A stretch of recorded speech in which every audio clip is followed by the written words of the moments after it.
Hey there, ladies and gentlemen, and welcome back. I'm your host, PattSun, and today we're gonna be taking a look at r/surviving infidelity, where OP's situation is one serious roller coaster. Hold on to your Dragon Balls, everybody, because this is one seriously messed up story. Let's begin. My girlfriend abandoned me 2 days after I had a major surgery. Posted by Reddit user Jelly Illustrious. My girlfriend has abandoned me 2 days after I've had a major surgery. We live together, and I just had a full hip replacement surgery 2 days ago. She has an extreme addiction to smoking dabs. It's all day, every day, from the moment she wakes up to when she goes to bed. Every hour blowing down multiple dabs, unless she's sleeping. She needs to stop anyway because of an impending drug test in the next couple of months, but at this rate, she's gonna fail it anyway and she doesn't seem to care. Due to the fact that I'm 28 with a hip replacement, I'm kind of bedridden at the moment. I have to use a walker anytime I try to stand up or use the bathroom. She just stormed out of the house and left me alone to fend for myself because I don't care about her pain from withdrawals. Her pain is at a 12. I'm having some trouble finding it in me to try to console her this time. Considering 2 days ago my leg was cut open and a large chunk of my femur bone was cut out of my body and replaced with metal and plastic. I've even tried texting someone who we usually get it from, and who is usually reliable. But it's been the runaround of "oh tomorrow," which has been the same response for the last 6 to 7 days now. But somehow, I'm in the wrong for letting her go through this pain, because she hasn't been able to smoke for the last 3 to 4 days. So here I am, alone in the house and barely able to sit up out of bed, on Reddit, wondering how I'm the bad guy for not caring enough about her drug addiction, and how I'm unable to make drugs magically appear at the front door. Has anyone dealt with a partner who has drug addiction issues and was able to overcome it? Has anyone gone through something similarly or could offer advice on how to handle a drug addict partner? Edit, there are kids involved. My family has been watching them primarily for the last 2 to 3 days. She eventually came back after a few hours, argued in person, slammed doors throughout the house, and then went on a texting rampage about how I don't care or actually love her. Then deleted her Facebook and Instagram, and then proceeded to tell me to call with any emergency. She's been texting me like a lunatic all night. She always does. Those thumbs can go 200 miles per hour. But the second I text her and call her about an ice pack, she never got the texts or missed calls because she had no service in that part of the house. At this point, I just feel like I'm ranting, but I'm not trying to. I have really given it my all with this relationship, especially because of the children involved. But at what point do I just give up? This feels like an appropriate time. Thoughts? First and foremost, OP, why did you have children with a drug addict? Did you actually believe that someone like that would be a good mother? A good wife? You absolute donut. Why would you think that? Secondly, OP, do you have a friend or a family member that can come help you? Because post-surgery infection is a serious issue and it's super important to have clean clothes and a clean bed. Can you call someone to come change your sheets? If not, then you may want to hire some help from Craigslist or something. Look man, I'm sorry you're going through this, but you kinda deserve it. I mean, not the injury and surgery part, the whole heartbreak thing. I think you deserve it because you willingly married a drug addict. Come on, dude. She left you when you needed her the most, and that's just seriously fucked up. Contact a lawyer as soon as possible and get primary custody of your children. And now for today's second story. My wife had a manic episode and was placed on a 72-hour hold, and she had sex with another patient. Oh, I am so sorry, OP. Posted by Reddit user Wireless Entrepreneur.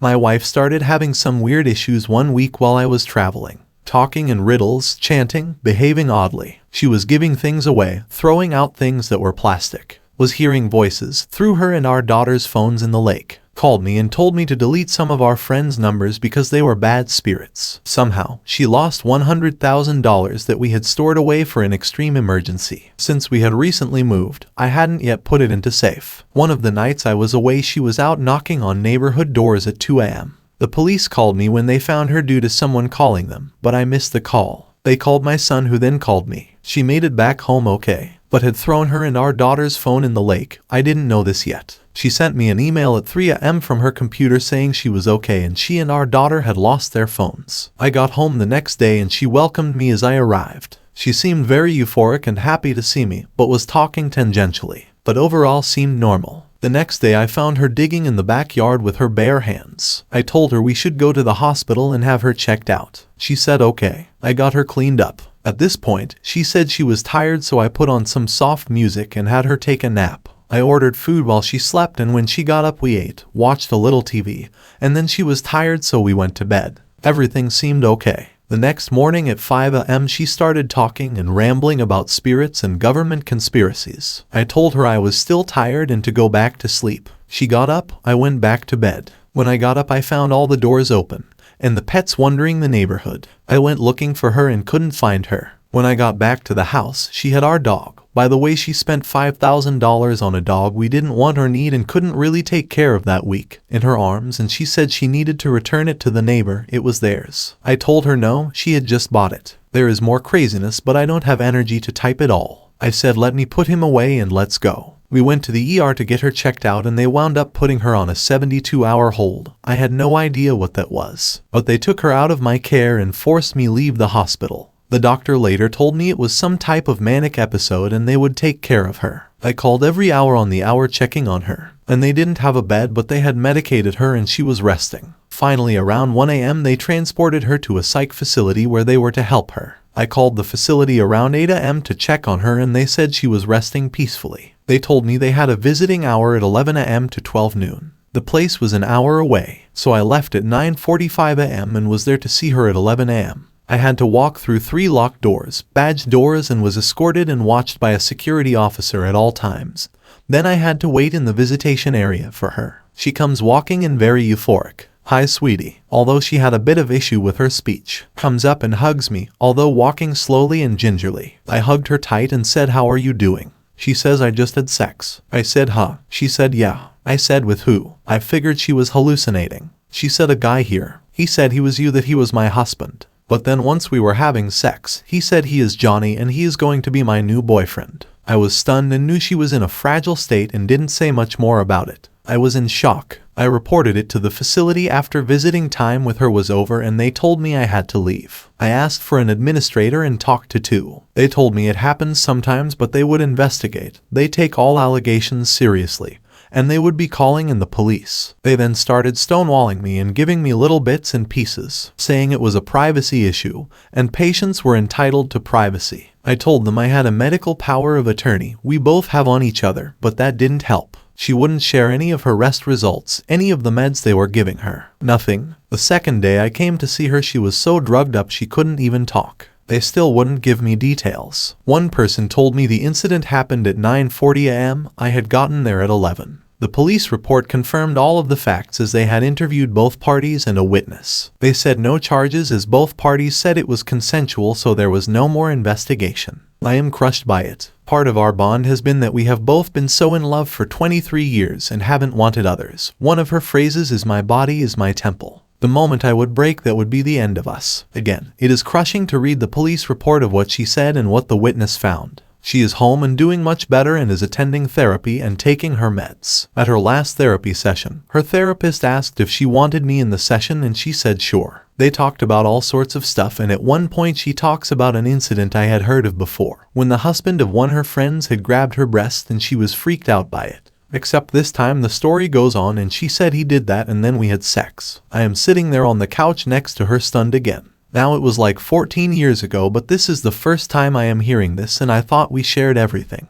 My mind goes back to wondering why our sex dried up all of a sudden at that time for a few years. Our daughter is 13 years old and now my mind is racing. It took years for our sex life to get back on track. I heard all of this last Monday and I am feeling broken and that my life has been a lie. Have there been other guys? Do I have all of the truth? Does she really want to be with me, or am I just the provider? I am very successful but she spends it all. Just had to get this all off of my chest.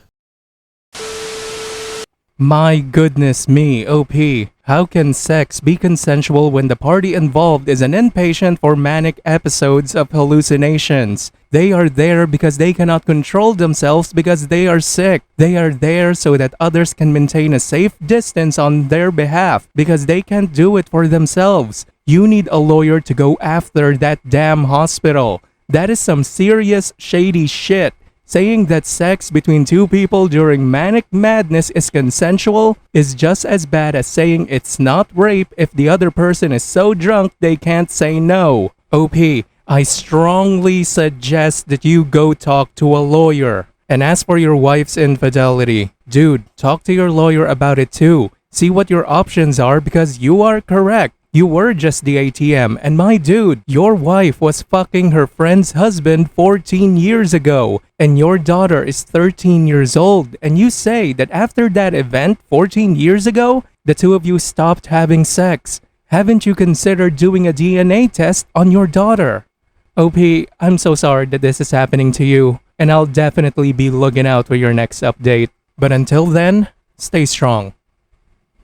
Viewer support is the best way for me to remain independent and continue bringing you these daily videos, which will always be here on my channels for you to watch absolutely free. So please consider subscribing to me on Rumble and on YouTube. Both will be linked in the description box down below. Thanks for listening, everyone. If you even somewhat enjoyed today's story, make sure to give this video a thumbs up, and if you really like it, consider subscribing to PattSun to never miss a future upload. Stay strong.